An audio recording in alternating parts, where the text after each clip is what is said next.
Tiago capítulo 1. Eu, Tiago, escravo de Deus e do Senhor Jesus Cristo, envio esta carta às 12 tribos espalhadas pelo mundo. Saudações. Meus irmãos, considerem motivo de grande alegria sempre que passarem por qualquer tipo de provação, pois sabem que, quando sua fé é provada, a perseverança tem a oportunidade de crescer. E é necessário que ela cresça, pois quando estiver plenamente desenvolvida vocês serão maduros e completos, sem que nada lhes falte.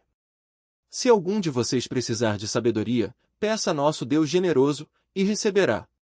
Ele não os repreenderá por pedirem. Mas, quando pedirem, façam-no com fé, sem vacilar, pois aquele que duvida é como a onda do mar, empurrada e agitada pelo vento. Ele não deve esperar receber coisa alguma do Senhor, pois tem a mente dividida e é instável em tudo o que faz. O irmão que é pobre tem motivo para se orgulhar, porque é digno de honra. E o que é rico deve se orgulhar porque é insignificante. Ele murchará como uma pequena flor do campo. O sol quente se levanta e a grama seca, a flor perde o viço e cai, e sua beleza desaparece. Da mesma forma murchará o rico com todas as suas realizações. Feliz é aquele que suporta com paciência as provações e tentações, porque depois receberá a coroa da vida que Deus prometeu àqueles que o amam. E, quando vocês forem tentados, não digam, esta tentação vem de Deus, pois Deus nunca é tentado a fazer o mal, e Ele mesmo nunca tenta alguém. A tentação vem de nossos próprios desejos, que nos seduzem e nos arrastam. Esses desejos dão à luz o pecado, e quando o pecado se desenvolve plenamente, gera morte. Não se deixem enganar, meus amados irmãos. Toda dádiva que é boa e perfeita vem do alto, do Pai que criou as luzes no céu. Nele não há variação nem sombra de mudança. Por sua própria vontade, ele nos gerou por meio de sua palavra verdadeira. E nós, dentre toda a criação, nos tornamos seus primeiros frutos. Entendam isto, meus amados irmãos, estejam todos prontos para ouvir, mas não se apressem em falar nem em se irar. A ira humana não produz a justiça divina. Portanto, removam toda impureza e maldade e aceitem humildemente a palavra que lhes foi implantada no coração, pois ela tem poder para salvá-los. Não se limitem, porém, a ouvir a palavra, ponham-na em prática. Do contrário, só enganarão a si mesmos. Pois, se ouvirem a palavra e não a praticarem, serão como alguém que olha no espelho, vê a si mesmo, mas, assim que se afasta, esquece como era a sua aparência. Se, contudo, observarem atentamente a lei perfeita que os liberta, perseverarem nela e a puserem em prática sem esquecer o que ouviram, serão felizes no que fizerem. Se algum de vocês afirma ser religioso, mas não controla a língua, engana a si mesmo e sua religião não tem valor. A religião pura e verdadeira aos olhos de Deus, o Pai, é esta: cuidar dos órfãos e das viúvas em suas dificuldades e não se deixar corromper pelo mundo. Tiago capítulo 2. Meus irmãos, como podem afirmar que têm fé em nosso glorioso Senhor Jesus Cristo se mostram favorecimento a algumas pessoas? Se, por exemplo, alguém chegar a uma de suas reuniões vestido com roupas elegantes e usando joias caras, e também entrar um pobre com roupas sujas, e vocês derem atenção ao que está bem vestido, dizendo-lhe, sente-se aqui neste lugar especial, mas disserem ao pobre, fique em pé ali ou sente-se aqui no chão, essa discriminação não mostrará que agem como juízes guiados por motivos perversos. Ouçam, meus amados irmãos, não foi Deus que escolheu os pobres deste mundo para serem ricos na fé?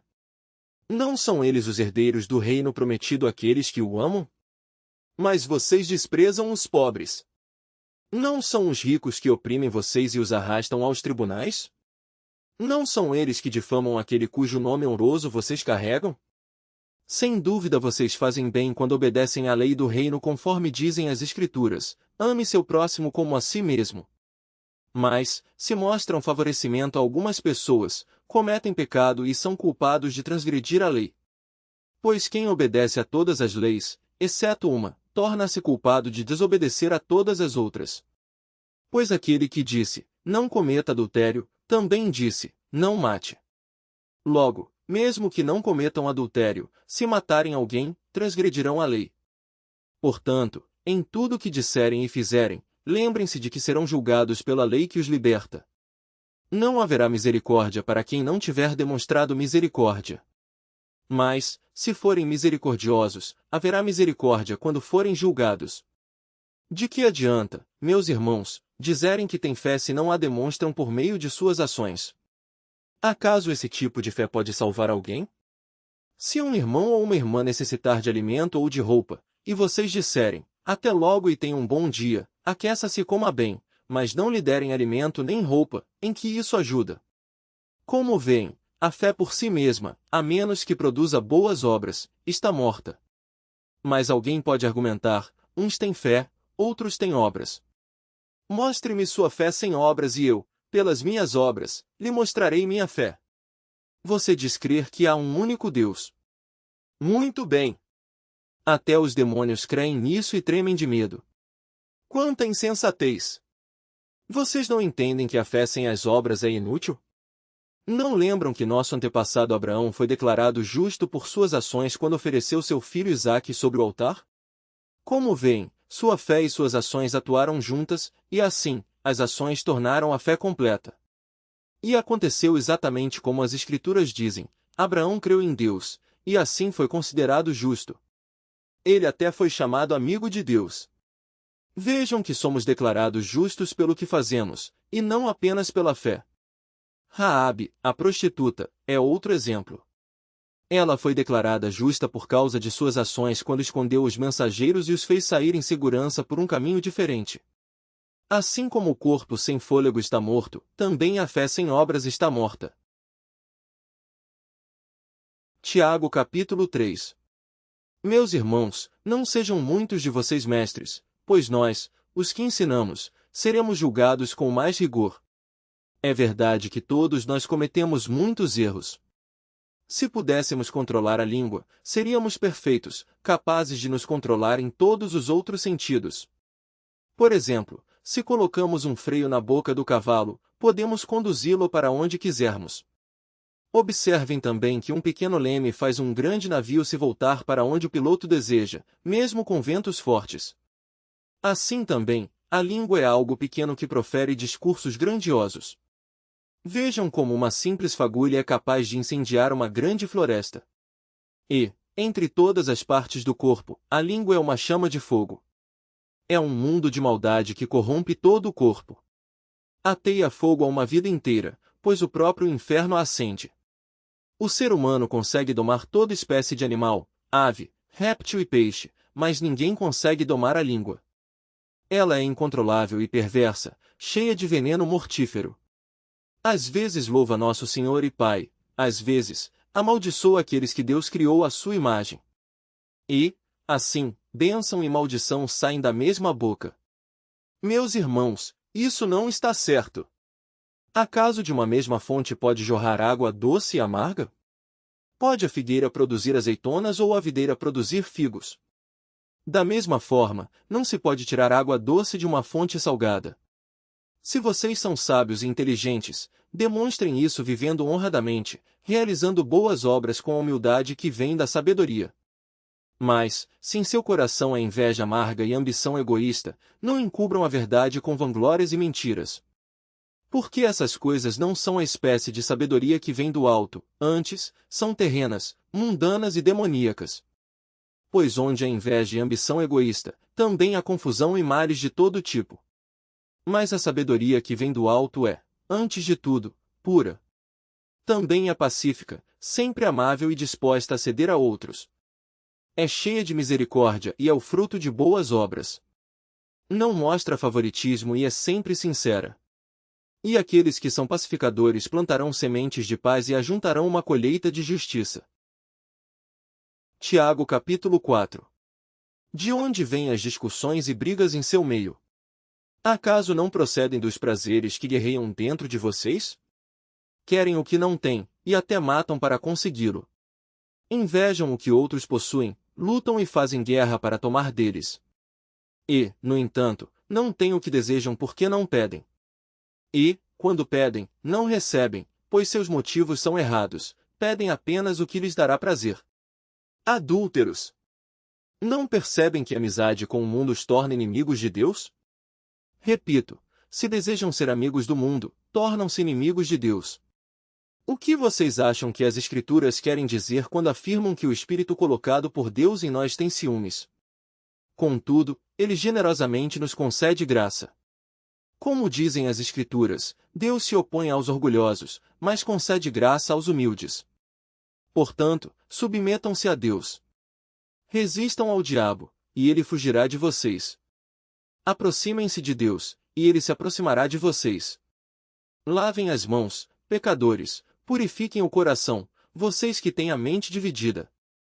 Que haja lágrimas, lamentação e profundo pesar. Que haja choro em vez de riso, e tristeza em vez de alegria. Humilhem-se diante do Senhor, e Ele os exaltará. Irmãos, não falem mal uns dos outros. Se criticam e julgam uns aos outros, criticam e julgam a lei. Cabe-lhes, porém, praticar a lei, e não julgá-la. Somente aquele que deu a lei é juiz, e somente ele tem poder de salvar ou destruir. Portanto, que direito vocês têm de julgar o próximo? Prestem atenção, vocês que dizem, hoje ou amanhã iremos a determinada cidade e ficaremos lá um ano. Negociaremos ali e teremos lucro. Como sabem o que será de sua vida amanhã? A vida é como a névoa ao amanhecer, aparece por um pouco e logo se dissipa. O que devem dizer é, se o Senhor quiser, viveremos e faremos isso ou aquilo. Caso contrário, estarão se orgulhando de seus planos pretensiosos, e toda presunção como essa é maligna. Lembrem-se de que é pecado saber o que devem fazer e não fazê-lo. Tiago capítulo 5. Prestem atenção, vocês que são ricos. Chorem e gemam de angústia por causa das desgraças que os esperam. Sua riqueza apodreceu, e suas roupas finas são trapos comidos por traças. Seu ouro e sua prata estão corroídos. A mesma riqueza com a qual vocês contavam devorará sua carne como fogo. Esse tesouro corroído que vocês acumularam testemunhará contra vocês nos últimos dias. Por isso, ouçam os clamores dos que trabalharam em seus campos, cujo salário vocês retiveram de modo fraudulento. Sim, os clamores dos que fizeram a colheita em seus campos chegaram aos ouvidos do Senhor dos Exércitos. Vocês levam uma vida de luxo na terra, satisfazendo seus desejos e engordando a si mesmos para o dia do abate. Condenam e matam inocentes, sem que eles resistam. Por isso, irmãos, sejam pacientes enquanto esperam a volta do Senhor. Vejam como os lavradores esperam pacientemente as chuvas do outono e da primavera. Com grande expectativa, aguardam o amadurecimento de sua preciosa colheita. Sejam também pacientes. Fortaleçam-se em seu coração, pois a vinda do Senhor está próxima. Irmãos, não se queixem uns dos outros, para que não sejam julgados. Pois, vejam, o juiz está à porta. Irmãos, tomem como exemplo de paciência no sofrimento os profetas que falaram em nome do Senhor. Consideramos felizes aqueles que permanecem firmes em meio à aflição. Vocês ouviram falar de Jó, um homem de muita perseverança. Sabem como, no final, o Senhor foi bondoso com ele, pois o Senhor é cheio de compaixão e misericórdia. Acima de tudo, meus irmãos, não jurem pelo céu, nem pela terra, nem por qualquer outra coisa. Que seu sim seja de fato sim, e seu não, não, para que não pequem e sejam condenados. Algum de vocês está passando por dificuldades? Então ore. Alguém está feliz? Cante louvores. Alguém está doente? Chame os presbíteros da igreja para que venham e orem sobre ele e o unjam com óleo, em nome do Senhor. Essa oração de fé curará o enfermo, e o Senhor o restabelecerá. E, se cometeu algum pecado, será perdoado. Portanto, confessem seus pecados uns aos outros e orem uns pelos outros para serem curados. A oração de um justo tem grande poder e produz grandes resultados. Elias era humano como nós, no entanto, quando orou insistentemente para que não caísse chuva, não choveu durante 3 anos e meio.